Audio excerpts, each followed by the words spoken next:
പ്രായപൂർത്തിയാകാത്ത സഹോദരിമാരെ ഭീഷണിപ്പെടുത്തി പീഡിപ്പിച്ച കേസിൽ പ്രതി അറസ്റ്റിലായി. രക്ഷിതാക്കളുടെ പരാതിയിൽ കടവന്ത്ര പോലീസാണ് പ്രതിയെ അറസ്റ്റ് ചെയ്തത്. പീഡനത്തിനിരയായ ഇളയ കുട്ടി വിവരം പുറത്തു പറഞ്ഞതോടെയാണ് സംഭവം രക്ഷിതാക്കൾ അറിയുന്നത്. വിശദാംശങ്ങളുമായി ശ്യാംകുമാർ ചേരുന്നുണ്ട്. ശ്യാം, ആരാണ് പ്രതി? ഇയാൾക്ക് ഈ കുടുംബവുമായൊക്കെ അടുപ്പമുണ്ടായിരുന്ന ആളാണോ?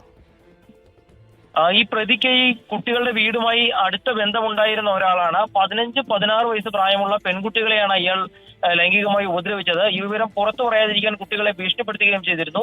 ഇളയ കുട്ടിയുടെ സ്വഭാവത്തിൽ ചില മാറ്റങ്ങൾ വന്നതിനെ തുടർന്ന് ബന്ധുവായ ഒരാൾ നടത്തിയ കൗൺസിലിംഗിലാണ് കുട്ടി വിവരം പറയുന്നത്. ഇതോടുകൂടിയാണ് മൂത്ത കുട്ടിയും തനിക്കുണ്ടായ ദുരനുഭവം പറയുന്നത്. തുടർന്ന് രക്ഷിതാക്കൾ കടവന്ത്ര പോലീസിൽ പരാതി നൽകുകയായിരുന്നു. ഇതിനുശേഷമാണ് പോലീസ് 62 വയസ്സുള്ള ഈ പ്രതിയെ അറസ്റ്റ് ചെയ്തിരിക്കുന്നത്. പ്രതിയെ കോടതിയിൽ ഹാജരാക്കി റിമാൻഡ് ചെയ്യുമെന്നാണ് പോലീസ് അറിയിച്ചിരിക്കുന്നത്.